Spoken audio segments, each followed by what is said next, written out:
की ओर महाराष्ट्र के पूर्व मुख्यमंत्री देवेंद्र फडणवीस ने महाराष्ट्र के गृह मंत्री अनिल देशमुख को नैतिकता के आधार पर इस्तीफा देने की मांग की है।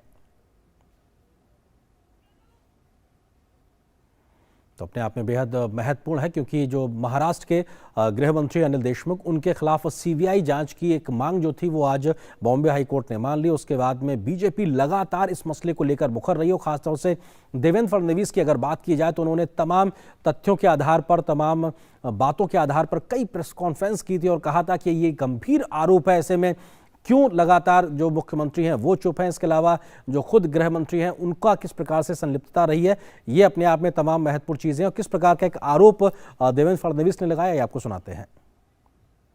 ये बहुत ही महत्वपूर्ण इस प्रकार का निर्णय है। इस निर्णय के बाद नैतिकता के आधार पर गृह मंत्री महाराष्ट्र इनको अपने पद पर बने रहने का कोई अधिकार नहीं है। उन्होंने तुरंत इस्तीफा देना चाहिए। मुख्यमंत्री जी ने तुरंत उनका इस्तीफा स्वीकृत करना चाहिए या फिर उनको हटाना चाहिए। और मैं ऐसा मानता हूं, महाराष्ट्र के इतिहास का ये जो काला इतिहास है, जिसमें रिश्वतखोरी, हत्याखोरी, इसकी स्टेट स्पॉन्सर्ड घटनाएं जिस प्रकार से बाहर आई है, ऐसा कभी हुआ नहीं था। और इसलिए इस काले इतिहास को समाप्त करके महाराष्ट्र के पुलिस की स्वर्णिम प्रतिमा को फिर बहाल करने के लिए ये सीबीआई इंक्वायरी एक मील का पत्थर साबित होगी। और मुंबई से योगेश शीतल हमारे सहयोगी इस वक्त इस खबर पर अधिक बातचीत करने के लिए मौजूद हैं।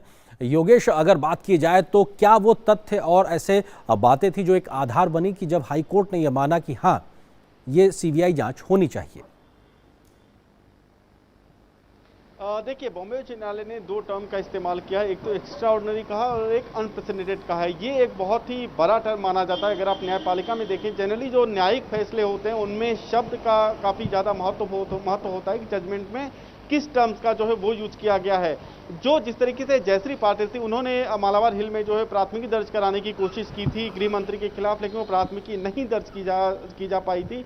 जिससे पहले जो चिट्ठी परमवीर सिंह ने लिखी थी सीएम को 20 तारीख को, उसके बाद एफआईआर की बात हुई थी, लेकिन एफआईआर लॉन्च नहीं हुआ। उसके बाद उन्होंने बॉम्बे उच्च न्यायालय का रुख किया था और वहां पे कोर्ट में गुहार लगाई थी कि जो एफआईआर है वो लॉन्च किया जाए इनके खिलाफ, गृह मंत्री के खिलाफ। इसके अलावा परमवीर सिंह खुद भी सुप्रीम कोर्ट का रुख उन्होंने किया था। हालांकि सुप्रीम कोर्ट ने उनको बाद में कहा कि वो बॉम्बे उच्च न्यायालय में जाएं और वहां पे जो है अपने लेटर की जो सीबीआई जांच की मांग उन्होंने की थी वो अपने बॉम्बे हाई कोर्ट के पास रखें। इसके अलावा और भी कई याचिकाएं थी जो कि इस संबंध में दायर की गई थी। तो उन याचिकाओं पर सुनवाई करते हुए आज जो बॉम्बे उच्च न्यायालय के चीफ जस्टिस हैं दीपंकर दत्ता, साथ में जो एक जीएस कुलकर्णी है, 2 जजों की बेंच थी, उन्होंने यह फैसला सुना है 15 दिनों की प्रिलिमिनरी जिसको हम बोलते हैं प्राथमिक पूछताछ जो है वो होगी। इस दौरान कोई अरेस्ट नहीं होगा, इस दौरान जो है वो जांच होगी और 15 दिन के बाद जो सीबीआई के निदेशक हैं उनके ऊपर डिस्क्रेशन रहेगा। वो अपने जो विवेकाधिकार रहेगा उनके पास कि वो अपना डिस्क्रेशनरी पावर का इस्तेमाल करें। अगर उनको लगता है कि इस मामले में एफआईआर किया जाना चाहिए तो वो उसके लिए अधिकृत है कि वो उसमें एफआईआर फिर कर सकते हैं।